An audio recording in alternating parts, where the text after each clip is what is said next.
Aquellos que nos trajeron la revolución, debería decir Focus, si es que ha escrito Fernando Villavicencio, debería decir los que trajimos la revolución. No suena más realista. Bueno, el tema, señoras y señores, que los batallones de simpatizantes del señor presidente de la República, y siempre ha ocurrido lo mismo con estos personajes que prenden entusiasmo, tienen condiciones intelectuales, tienen carisma, saben llevarse con todo el mundo de comienzo, caen bien, buena retórica, buen discurso, simulan lo que no son en el fondo y también lo que son. Entonces, este correazo contrató a una agencia de publicidad que siempre se llamó Creacional, en donde trabajaba como su director el señor Vinicio Alvarado, el doctor Vinicio Alvarado. Y entonces se pegó con dos trabajos especiales que hizo, recuerdo yo, el uno en el ascensor y el otro en otro escenario. Prendió interés en la teleaudiencia y lo que buscaban es auspiciantes y auspiciantes. El propio presidente de la República actual se movía en las ciudades donde algo lo conocían y simpatías que depositaban, y se entraba de almacén en almacén, de negocio en negocio, a ponderar de sus consignas si es que llegara al solio presidencial. En fin, yo creo que todo se le facilitó. No obstante, Rafael Correa puso todo de sí para ser presidente de la República. Y hay montones de gentes que comulgaron con sus ideas. Yo diría miles de gentes, si sumamos todos los aportes que en pequeñas ciudades o en ciudades medias y grandes, él iba despertando un entusiasmo que se irradió rápidamente cuando precisamente uno de nuestros invitados esta mañana al estudio, y que por su aceptación le agradecemos profundamente, porque así tiene que ser un político, a dar cuentas de lo que, de cómo él compareció a apoyar una campaña electoral que alcanzó el primer premio, es decir, la presidencia de la República. Hay también una larga lista de gente que apoyó, pero no alcanzaron los puestos para compromisos que el presidente Correa o sus más entusiastas amigos o contribuyentes habían comprometido, y entonces se separaron casi inmediatamente. Muchos recuerdos, y esta crónica de interpretación de lo ocurrido en los primeros tiempos de la Revolución Ciudadana nos pareció interesante de recordarla, porque los procesos políticos, como dice Fernando, no son casuales, esconden mil y unas razones en el fondo, a veces son evolutivos, otras regresivos, y no pocas terminan siendo cíclicos. Tener una perspectiva completa de las causas que los conforman o deforman es una necesidad para la historia. Focus da inicio a la serie Memoria, una recopilación útil para el registro y el análisis, comenzando por el origen de lo que se autodenominó hace ya casi 9 años como la Revolución Ciudadana. ¿Cuándo entra a la Revolución Ciudadana, con qué espíritu, quién le compromete, quién lo ubica y cuál es el resultado de una primera plática con el señor presidente Correa. Le preguntamos a César Rodríguez. A los tiempos, aquí en los estudios de la cadena Democracia, y qué bueno por poner con todos los detalles las cosas en claro. Primero, ¿usted cree que todo el mundo que hoy se hace el quite se esconde detrás de algo? ¿Es un sentimiento vergonzante el que prevalece en él? O como el caso suyo, usted salió molesto con alguna actitud del presidente de la República cuando usted se había en silencio y personalmente aficionado de la presidencia de la Asamblea Nacional, y él le dijo seguramente que esa plaza estaba ya ocupada. Y es que así han ocurrido muchísimas cosas. Vayan anécdotas, vengan anécdotas, pero la verdad es lo que estamos buscando. ¿Qué le parece a usted que una persona que participó de esta idea innovadora, que demoraron mucho tiempo en ponerle una retórica preocupada de un Ecuador que no se sabía si buscaba ser comunista, buscaba ser fascista, buscaba ser centroizquierdista o buscaba ser izquierda radical, en fin, y nunca atinaron hasta que quedaron en que más bien solo se llame movimiento, porque convertirlo en partido les resultó complicado por la falta de coherencia ideológica de la mayor parte de los integrantes. Así, yo recuerdo que comenzó esta idea y los primeros discursos, presentaciones e informaciones, hasta cuando se vio ya la cosa grande, se dieron aquí, especialmente de parte del señor presidente de la República, a veces por pedido de él, pedido de sus partidarios y pedido también de este servidor, que le convocaba reiteradamente a que mencione cuáles eran sus planes. Y en esos lucidos discursos y explicaciones, Correa fue haciéndose de una base de apoyo muy sustancial e importante. Así es que le dejo con la audiencia. Doctor Rodríguez, bienvenido, buenos días. Está también con nosotros el presidente nacional del movimiento, del partido político, más bien dicho, Avanza, de destacada intervención y rescate cuantitativo de adherentes y votantes en las últimas elecciones. Así es que está uno de los macanudos, partidariamente hablando, también para analizar esto. Él era candidato combinado con León Roldós a la presidencia de la República y Ramiro González a la vicepresidencia de la República. Ramiro, bienvenido. Vamos adelante. Muy buenos días, Gonzalo. Buenos días a todos los radioescuchas. Buenos días a Ramiro. Un gusto estar en su programa. Lamento tener que empezar haciendo una aclaración para entrar de lleno a su pregunta, puntualizar lo siguiente. Jamás estuve en país por una prebenda, por una candidatura o algo por el estilo. Jamás tuve diferencias políticas por temas personales, sino que tuve una clarísima posición frente a la forma de conducción del gobierno en su debido momento, en lo que yo advertí que el presidente estaba camino en convertir en el caudillo del siglo XXI, y una posición clara y radical frente a la traición de una revolución ética, de una corrupción rampante en el Ecuador.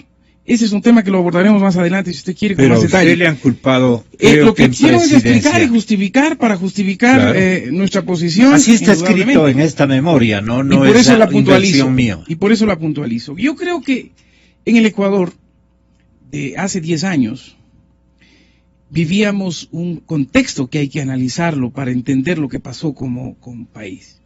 Yo creo que hace 10 años la casa del Ecuador se desplomó porque los pilares fundamentales que la sostenían en el pilar político habían realmente hecho crisis, los partidos políticos habían perdido raíz social, habían convertido el Estado en un botín de clientela y se lo repartían como un botín. La crisis social y económica de ese tiempo, que significó una crisis bancaria que empobreció a los ecuatorianos, sin lugar a dudas, uno de los pilares fundamentales de esa crisis, que evidenció el éxodo de más de 3 millones de ecuatorianos. Eso fue el caldo de cultivo de una especie de tsunami que vino al Ecuador, que fue la esperanza de que se podía construir una alternativa diferente en la lógica de una propuesta para reconstruir la estructura institucional del Estado ecuatoriano. Y ahí todos coincidimos en que el Ecuador necesitaba esta especie de plataforma. Hace 10 años había un hartazgo de la sociedad de la forma en cómo los partidos políticos conducían el Estado ecuatoriano y buscaban una alternativa. Alianza País se convirtió en el referente de esa propuesta fresca, esperanzadora, que terminó siendo, en vez de revolución, una caricatura de revolución. Eso ya es otra cosa, pero el inicio fue patriótico, fue de unir todos los esfuerzos para dar. El presidente de la República, cuando se empezó esa campaña electoral, el presidente electo, según las intenciones de voto, era un espacio que dio sorpresas en las elecciones y que generó ese desafío. ¿Quién escribió el guión ideológico? El guión ideológico de esa propuesta fue colectiva, es decir, se sumaron varios movimientos. El movimiento, recuerdo, los fundadores de la Alianza País, era el movimiento de la señora, de esta dirigente de Alianza Nacional de los Forajidos, la señora que fue ministra de Organizaciones Sociales, se me fue el nombre. Recordamos el nombre ya mismo. La compañera, sí. La Alianza Bolivariana, Alfarista, la Iniciativa Ciudadana. ¿No era Manuela Gallegos? Manuela Gallegos, sí, Manuela Gallegos es una de las fundadoras de esa alianza. Manuela Gallegos, Alberto Acosta, Gustavo Larrea. Con Gustavo Larrea es el guayaquileño, ¿no? Gustavo Larrea es de aquí de Quito, Gustavo Darquea es de Guayaquil. Está el movimiento blanco, el movimiento humanista, estos movimientos de carácter nacional que se habían organizado al calor de las movilizaciones sociales. Yeah. Entonces, eso confluyó en una alianza, en una plataforma de el unidad. Movimiento Popular Democrático también el Partido Socialista, todas esas organizaciones estuvieron cercanas a ese proceso que convocó a todos los actores más allá de los partidos y más allá de las ideologías. Yo le recuerdo, después de un momento, y apelo también a su memoria, porque doy paso en la ciudad de Quito, Guayaquil, Licenciado Luis Villasís, Gonzalo Rosero, para saludarle y congratularme que tenga la bondad también de participar en este programa. Estamos en un recorderis de aquellos que nos trajeron la Revolución Ciudadana. Es un guión escrito por Focus, que usted sabe, Fernando Villavicencio es su principal. Y entonces sale también el MPD mencionado por una interrelación o contacto de parte suya, o la nueva les trajo alguno de los militantes cupulares del Movimiento Popular Democrático. ¿Cómo recuerda usted el acceso que tuvieron y el papel que jugaron en la institucionalización de un movimiento plural que no alcanzó a ser partido porque era un poco de todo, absolutamente de todo? Habían de todo, de todas las profesiones, de todas las edades, de todas las ideologías, etcétera, etcétera. Era un búnker. Conversar con usted, Gonzalito, y a todos los distinguidos participantes de esta mesa, y sobre todo a los oyentes de Radio Democracia. Bueno, yo creo que los hechos están objetivamente a la vista. El MPD nunca participó de la conformación de Alianza País. El MPD me entregó la tarea incluso de confrontar en la contienda presidencial con el propio Rafael Correa, con Noboa y otros candidatos al momento cuando se elegía presidente. Pero recuerde el país que en la segunda vuelta electoral de este proceso, Álvaro Noboa ganó en la primera vuelta y había quedado en segundo lugar el economista Rafael Correa. Y nosotros consideramos que entre el cáncer y el SIDA había que votar por el cáncer. El mal menor era Rafael Correa en ese momento.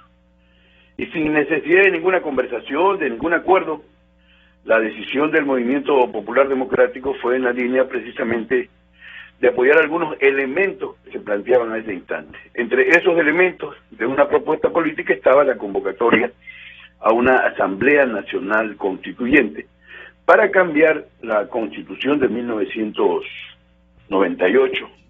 ¿Aún no les decía a los tirapiedras? No, pues, evidente. Ahí más bien se unió a la lucha por la salida de la OXI. Ahí él decía que aceptar un arbitraje de la OXI era traición a la patria. Ahí él recogió precisamente las banderas de lucha que implementaban todos los sectores de la tendencia democrática y de izquierda, y en particular el MPD, que hizo una propuesta sobre la convocatoria a la Asamblea Constituyente y una propuesta incluso de reformas constitucionales que están contenidas en un libro que lo escribió el ex magistrado de la Corte Constitucional, el doctor Hernando Morales, que para mi honor fue asesor del bloque parlamentario del MPD cuando ejercía las labores de diputado. Esa propuesta era una bandera de lucha, como vuelvo a repetirle, de los sectores de izquierda, de la tendencia democrática, en la línea precisamente de terminar con la etapa neoliberal. Y esa propuesta también fue acogida por Rafael Correa y algunos sectores, entiendo yo, de Alianza País. Si mal no recuerdo, el más cercano que algún momento tuvo conversaciones con el MPD fue Gustavo Larrea. Pero en todo caso, esa fue nuestra participación. Levantamos la lucha por la Asamblea Constituyente y apoyamos en la línea precisamente de que este proyecto se lleve adelante. Pero ya en la Asamblea Constituyente el país debe saber que los maestros, bajo la dirección de Mary Zamora, se declararon en huelga de hambre porque ahí ya teníamos contradicciones. Nos movilizamos con diversos sectores sociales, de obreros, de campesinos, de indígenas, de trabajadores, de maestros, de estudiantes, hasta la Asamblea Constituyente a llevar nuestra propuesta y a debatir en la Asamblea Constituyente. Esto fue realmente un paso muy interesante. Pero ya en el tema educativo tuvimos que declarar huelga de hambre y también hubieron contradicciones cuando se implementó esa verdadera represión brutal que se hizo en el oriente ecuatoriano, en el sector de Dayuma. Entre otros elementos, en todo caso, nosotros siempre fuimos críticos y siempre hemos llevado nuestras posturas desde el punto de vista de reivindicar los derechos de los trabajadores y de los sectores populares. Fue un hecho aislado la irrupción esa violenta al seno del Tribunal Supremo Electoral que estamos recordando. Palos por delante, enfurecidos militantes MPDistas exigieron, como escribe Fernando Villavicencio, el mayor deseo político de Correa. ¿A qué se refieren con esto? El mayor deseo político del presidente respecto del Consejo Nacional Electoral o Tribunal Supremo Electoral, así denominado, antes de que se confirme la Revolución Ciudadana y toda la cronología que continuó después. De lo que pude escuchar, apenas tuve el contacto, usted tuvo la gentileza de conectar mi participación por teléfono. Entiendo que está el doctor César Rodríguez, nuestro distinguido amigo. Sí, está también Ramiro González. Invité a un montón de gente, pero todo el mundo se excusó porque dice hay ropa mojada, alguna cosa de esas, ¿no? Pero me encanta su participación, Luis.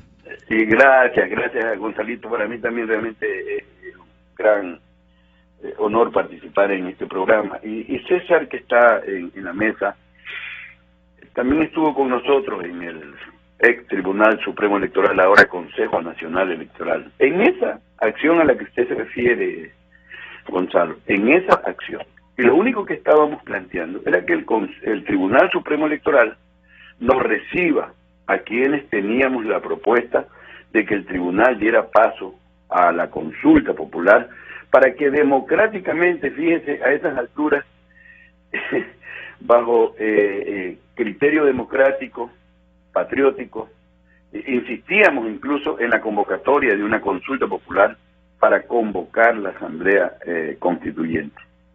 Y había indudablemente sectores que no querían que se diera la constituyente, y se provocó más bien una represión con miembros de la Policía Nacional que dio lugar a este tipo de enfrentamientos y choques. Pero no es que íbamos nosotros a ninguna acción de confrontación, íbamos a pedir audiencia, a dar razones, y que fue lo que se hizo al ingresar a las instalaciones del Tribunal Supremo Electoral para fundamentar constitucional, legal y políticamente por qué era conveniente la convocatoria a la Asamblea Nacional Constituyente, que dio luz a la Constitución de Montecristi, que ahora, después de ser toda una loa de decir que era un canto a la vida, que iba a durar 300 años, hoy se la está violentando, y sobre todo en los derechos fundamentales, porque no hay un Estado de Derecho y de justicia social, como dice la Constitución de la República, sino más bien todo lo contrario, un Estado de hecho, en donde se desconocen los derechos de los trabajadores y de los pueblos del Ecuador. Y por esa es la razón que nosotros, con altura, con dignidad y sobre todo con hombría de bien y con calidad moral suficiente, cuestionamos las políticas antidemocráticas y dictatoriales que caracterizan al gobierno actual. De tal manera que esos son los hechos, esa es la realidad, que es lo que escribe Marlon Puertas, el distinguido periodista, en Focus, en la línea precisamente de ubicar cuál ha sido la postura de los sectores de izquierda y en particular del Movimiento Popular Democrático, que en ese momento jugamos un papel importante para dar a luz lo que fue la Constitución de Montecristi, conjuntamente con otros sectores de la tendencia que inclusive participaron en esta constituyente. El testigo es el compañero César Rodríguez, con quien incluso compartimos una serie de situaciones y también compartimos diferencias, con altura, evidentemente, pero en la línea de defender el propósito, el proyecto de democratizar el Ecuador y terminar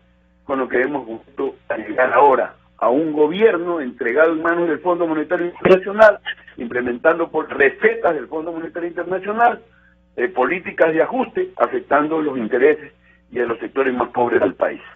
¿Usted imaginaba a Rafael Correa estableciendo ya un nexo formal, convencional, con el Fondo Monetario Internacional para seguir un guión que castiga naturalmente al cuerpo social de cualquier Estado?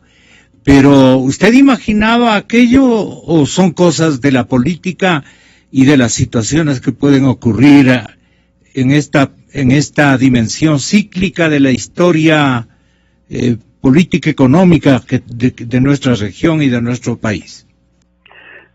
Lo que hoy pasa simple y llanamente es la expresión de una traición de un sector de la oligarquía encabezado por el economista Rafael Correa, de un sector de la burguesía de este país vinculado al capital internacional y principalmente a los intereses de las transnacionales petroleras y mineras que siguen saqueando nuestros recursos naturales. Esta traición precisamente no se la preveía ese momento. Esa traición no se evidenciaba ese momento. Era todo lo contrario. Recuerden que el economista Rafael Correa, candidato a la presidencia y aún no era candidato, levantaba la bandera de la salida de la OXI. Levantaba la bandera precisamente antiimperialista implementada por los sectores de izquierda, por los sectores patrióticos y democráticos del país. Jamás le dijo a los trabajadores que él iba a dictar el decreto 813, que han mandado a la casa y han despedido a más de 20 o 30 mil trabajadores del sector público. Jamás le dijo a los trabajadores que iba a implementar una ley mal llamada Ley de Justicia Laboral, porque han eliminado el 40% de la obligación del Estado para las pensiones jubilares y han puesto en peligro la jubilación de varios ecuatorianos que todavía no hemos alcanzado la jubilación, que no vamos a alcanzar a tener jubilación por esta actitud de violentar la Constitución de la República, la Constitución de Montecristi, el canto a la vida, entre comillas, que decía el economista Correa. Las reservas de los trabajadores ecuatorianos que usted las custodió durante un buen tiempo a nombre del actual gobierno, señor economista González, ¿están ahora sí en un serio riesgo? Antes usted conjeturaba que era una bola sin dimensiones de realidad y ahora prácticamente están preparándose para tomarse lo que resta de tomarse en la institución. ¿Cómo ve usted este triste desenlace tanto del proyecto político de un gobierno que le dio a usted la confianza de poder que le pueda ayudar desde el lado del Instituto de Seguridad Social y en cambio la economía que tan mal la manejó el presidente Correa? ¿Usted no le dijo en algún momento, con todo lo bien que se llevaban, estás por mal camino, o tenía otras evidencias de la perspectiva económica del mundo, el tan connotado economista muy bien formado Rafael Correa? Esto es lo que no entendemos siendo su colega.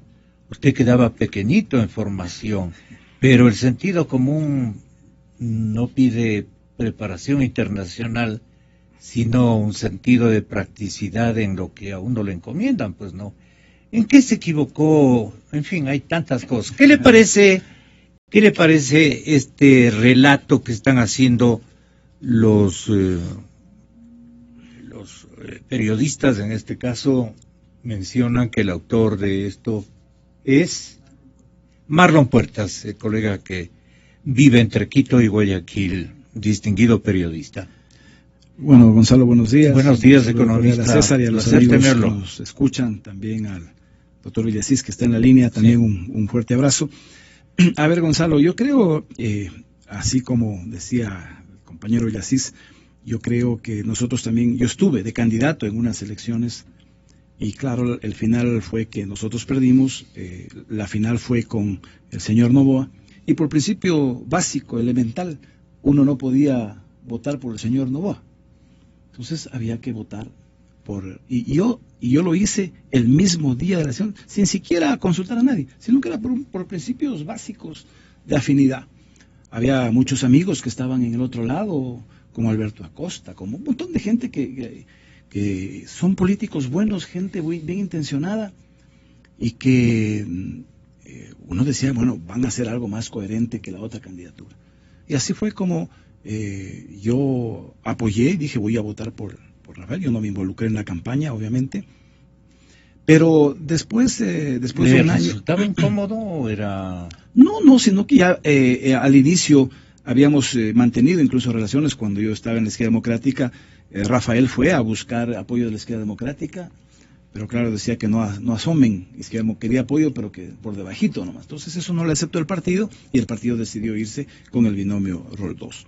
Así que esa es la historia, pero como usted bien dice, ahí todavía no son todos los que están, y faltan muchos que deben involucrarse más por ahí, que son, ¿no es cierto? Así que, Gonzalo, yo creo que... ¿Y usted les pone falta?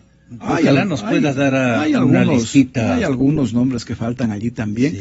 A ver, Gonzalo, un presidente que ha ganado 8 elecciones, claro, que tuvo mayoría, un congreso de 100, no es que ha tenido relación con la mayoría de ecuatorianos.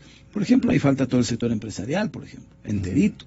Por ejemplo, no, ahí ponen 2 casos nomás, del señor Egas y del señor Isaías, pero ahí hay mucho más. De tal forma, Gonzalo, que yo creo que uno ideológicamente se pone afín a algo, a lo que esté más cerca a lo suyo. Y cuando el presidente Correa me pidió que le ayude en el seguro, fue para eso. Él me dijo, tú eres un político y además eres un técnico y quiero que me ayudes porque ya han pasado 3 presidentes del IES y no han hecho nada. y para mala suerte de él, los 3 siguientes tampoco han hecho nada.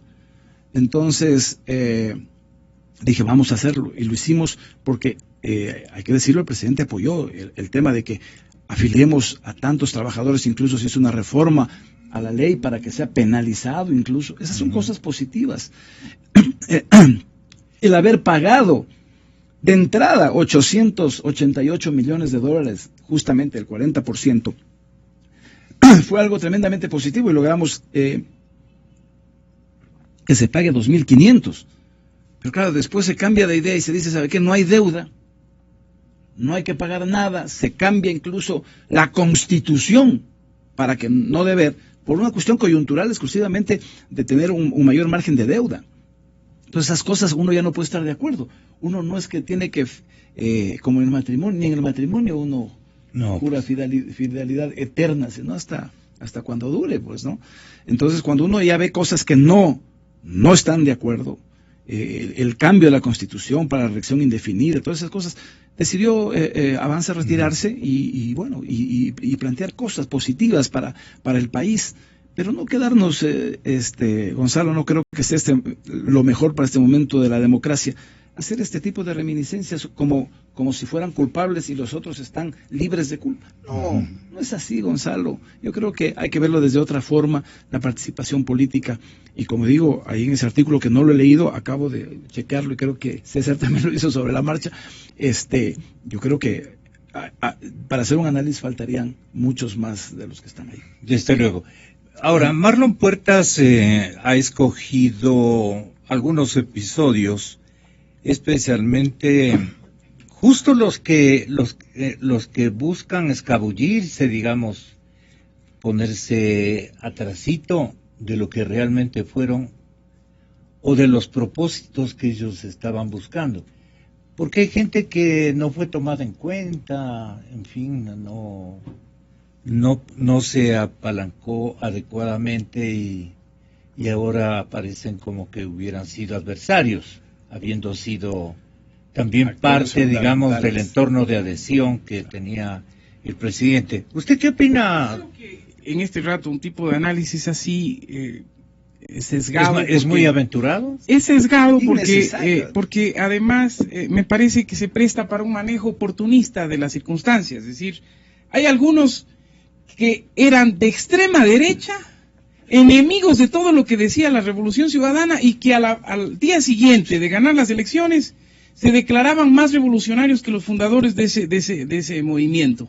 Y ahora cuando ven que esta revolución, mal llamada revolución, yo digo ahora, está en un tobogán de descenso, ahora dicen, nosotros no hemos sido jamás correístas, y están queriendo plantearse desde una lógica de... ¿Eso opina usted por el economista? No, yo opino de los actores políticos que no son capaces de enfrentar las cosas con absoluta transparencia. Así es. Yo no creo que el que es vergonzante... González sí lo ha hecho, acaba de hacerlo. Es el que tiene trapos sucios, que tiene rabo de paja y que no está dispuesto a ventilar públicamente sus diferencias. Esos políticos son los oportunistas.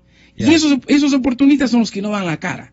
Pero el que no tiene rabo de paja se acerca a cualquier fuego. Y en este rato, en cualquier debate yo estoy recorriendo el país construyendo una alternativa al correísmo con absoluta transparencia y claridad.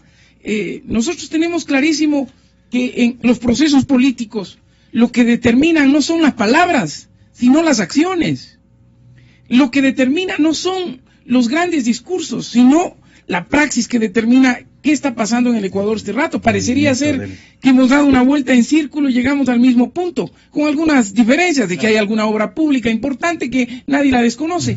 Pero en términos reales, el Ecuador sigue siendo ahora un mendigo del Fondo Monetario Internacional, que ayer se lo consideraba el peor espermento de la historia económica en el país, y ahora es la referencia a la que... ¿Qué lección deja esta actitud del señor presidente para los políticos ecuatorianos, economistas, sin necesidad Gonzalo, yo creo que llevarle a en la política uno tiene que ser maduro y uno saber cuándo lo vergonzoso hubiera sido que nos quedemos a pesar de estar en desacuerdo, como hay muchos actualmente de país que estando en desacuerdo se quedan ahí.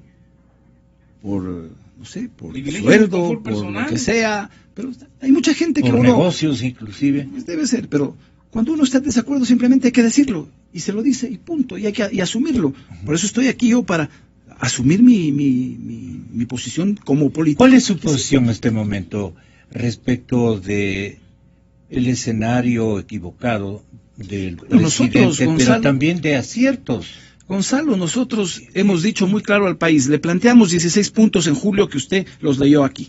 Mire usted, el tema de las herencias, tanta bulla que hicieron, tanta promoción que hicieron para hacer que iban a mejorar la recaudación, etcétera, etcétera, lo mandaron de urgente, para ahora mandar una reforma al Código Tributario, ya no mover la actual ley, cosas innecesarias. ¿Cuántos meses son de ese documento? Que en julio lo hicimos nosotros. Sí. Y yo recuerdo que la perspectiva que ustedes señalaban se ha cumplido a cabalidad. Entonces, Gonzalo, aquí estamos para hacer país, para apoyar cosas, no estar siempre en contra y en contra, pero lo que está mal hay que decirlo de frente y con energía, ¿no? Y lo que está bueno hay que apoyarlo pero también. ¿Ustedes hacen una separata con este momento con el correísmo? Bueno, para no hablar de la revolución. Nosotros es más complicado. Nosotros hemos planteado 16 puntos de diálogo para que la economía no entre en un descalabro, ¿no? Mire usted, Natalie Celi sale porque plantea diciendo que hay que hacer cambios fundamentales, porque si no la economía se va al suelo. Y le sacan. Bueno, entonces uno tiene que salir cuando ya no hay. Que usted conoce. No sé, yo no, eso sí, no tengo referencia, pero lo dijo el presidente públicamente, que salía por diferencias con él. Sí. Entonces eso es lo que se ha leído. ¿Y el Semplades, por qué le dio el señor presidente un valor agregado que antes ni lo comentó, pues nunca? Y le lleva a su director a que esté junto a él, le cede la silla de Vinicio Alvarado prácticamente, le pone de brazo derecho, le envía un montón al caballero que acaba de abandonar, digamos, la dirección. A Pavel, sí. No he sabido que no lo he visto. No. ¿Usted está muy alejado del presidente últimamente? No, yo salí porque por diferencias obviamente muy puntuales como el tema del 40% a la seguridad social, que me parece, yo creo que a la seguridad social deberíamos defenderlas todos porque es de las pocas cosas sociales que realmente han prevalecido en la historia para tratar de protegerlo al trabajador cuando deje de ser ya no activo, sino ya se retire. Entonces yo creo que había que lograr. Pero ahora, por ejemplo, escuchar que incluso están haciendo una consultoría para cambiar la composición del 20.5%, del 10% que se da a los fondos, bajarlo a 5% para el resto darle a salud, y que ahí sí de una vez quebrarlo a la seguridad social. ¿Cómo vamos a estar de acuerdo con eso, Gonzalo? Hay que decirlo públicamente, no estamos de acuerdo. ¿Sugiere estas cosas o son creaciones? Por ahí se oye en Gonzalo, a uno le cuentan y ojalá no sea así, pero que pretendan cambiar la composición del 10% me parece una cosa compleja. ¿Le pone más ají a la situación el propio presidente o está completamente, anarquizada su mente por tantos problemas con los que tiene que él afrontar? Mire, cuando el milagro económico, el milagro ecuatoriano estalla en pedazos, no por los discursos, sino por la práctica, indudablemente eso debe afectar sobremanera a quien hoy tiene que tragarse sus palabras de manera olímpica y frente a la sociedad. O si en este momento el Ecuador no es capaz de poner grandes correctivos, indudablemente vamos a enfrentar una crisis realmente grave. Y esperemos que eso no pase, esperemos que sean capaces los actores económicos y políticos de ver más allá de la coyuntura, y que el presidente de la República asuma el rol que debe tener en este rato de orientador del país en este momento de crisis. ¿Y quiénes son los culpables de este desmoronamiento de la coherencia del seguimiento financiero, económico financiero? Y yo creo que es el modelo que se empezó a implementar. Yo tuve diferencias en un momento puntual en términos económicos, por ejemplo, cuando planteamos la Ley de Economía Popular y Solidaria. Ahí tuvimos un gran parteaguas. Es decir, si realmente le apostamos a la producción, a la economía, desde los sectores sociales que no han sido partícipes del gran pastel de la economía grande en el Ecuador, ese era un momento para darle un giro radical a la política económica. Y no se lo hizo. En esa dinámica, mantener como política estatal la línea de convertir a los pobres del Ecuador en mendicantes de un bono todos los meses, cuando eso debía convertirse en capital semilla para apalancar procesos productivos micro, pequeños y medianos, procesos productivos que lograban hacer encadenamientos productivos de largo aliento, es para salir de la pobreza, no para mantener el clientelismo. Ahí es donde empezaron a verse que terminábamos repitiendo, volviendo a cantar esa canción que dice, lo que está haciendo esto es, quítate tú para ponerme yo y hacer lo mismo que los otros estaban haciendo. Entonces ahí empiezan las diferencias y creo que el Ecuador está pagando en este rato la desmesura de la comprensión de la economía ecuatoriana, que se dio el lujo de aportar a la basura espacial. Tenía tanta plata este país que botaba la plata en basura espacial. Es decir, el Ecuador estaba haciendo el despegue de potencia espacial. Avispado le sangró. No puede ser, no puede, y eso hay que tomar en cuenta. Es decir, mire lo que está pasando ahorita, en plena crisis, el ministro de la Felicidad paseando por Europa, hablando del modelo. ¿Cuántos millones cuesta esa Secretaría del Estado de la Felicidad en el Ecuador? Esas barbaridades existen hay algunos en plena que crisis están económica. Locos de superpoderes, locos que les ha dado un sentido de la vanidad. Están felices, están arranchando lo que pueden porque saben que de aquí no van a poder más. Han perdido la autoridad moral para conducir los destinos de este país. ¿Y usted salió como entró? Yo salí como entré. No tengo rabo de paja, no tengo contratos en el Estado, no tengo a mis hermanos, a mi familia en los puestos públicos, absolutamente nada que ver. Yo fui ahí por una tesis y cuando pensé que ya no se estaba cumpliendo, les dije, señores, sigan su camino, que yo sigo el mío. Eso significa coherencia. El programa, Gonzalo, yo quiero hacer un llamado para que no nos distraigamos de lo fundamental.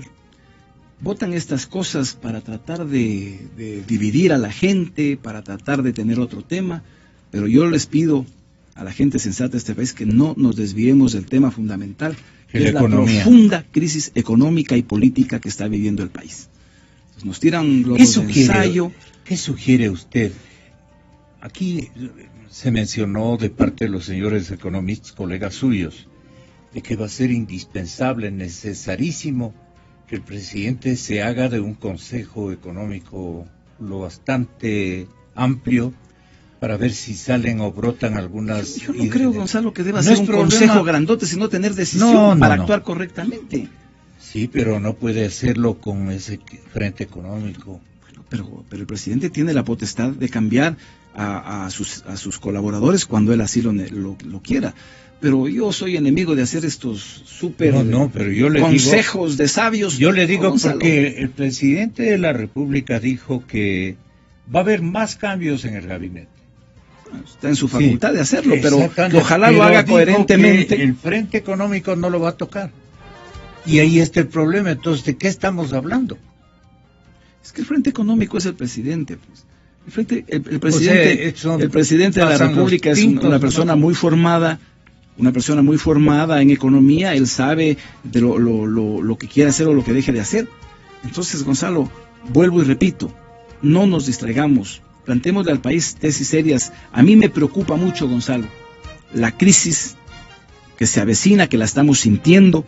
Ya en el oriente ecuatoriano tenemos niveles de desempleo altísimos. Verá, en diciembre nos dijeron que no iban a topar un servidor público. Ya este momento, ya de Petroecuador han sacado, no tienen dinero para pagar. Entonces, eso de decir una cosa y hacer otra, en un momento determinado ya revienta, porque no hay cómo tapar el sol con un dedo, Gonzalo. Entonces, lo que debemos estar atentos, Gonzalo, es que no se nos vaya de las manos la economía y con eso se va también el tema político y el desastre económico. Monetario. Entonces, por eso nosotros... La terquedad de las enmiendas en diciembre, más gasolina al fuego. Es una barbaridad lo que está ocurriendo. Mire, hoy día plantear a $3 la gasolina, cuando en Estados Unidos está a $2.80, ¿no? Y la otra gasolina, yo digo... Si la gente, porque este es un golpe a la clase media, Si es que le suben a $4 o a $3 la gasolina, vas a ir a consumir la gasolina normal, que es la que más subsidio tiene. Pero lógico, Pero eso es apenas lógico. Es un negocio en el que va a salir perdiendo. Pero Gonzalo, yo vuelvo e insisto, si lo ponen a $3 la gasolina, debemos recordar a los ecuatorianos que tenemos un bono, un subsidio, un impuesto verde, que se lo puso justamente para compensar el precio de la gasolina. Entonces, si lo pone a usted, por ejemplo, yo he hecho el ejercicio, una familia tipo que tiene un Jeep, que no es ultramillonario, no tiene un Jeep, le pone un tanque a la semana de 20 galones, son 52 semanas, por 22, por 50, son 1.100 galones. Si usted paga de impuesto verde por un Jeep 1.000, quiere decir que tiene que sumarle $1 más al galón, es decir, vamos a pagar $4, cuando a nivel internacional está a 2.80.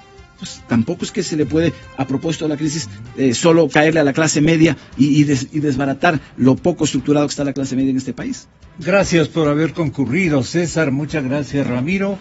Señoras y señores, hasta mañana. Buenos días.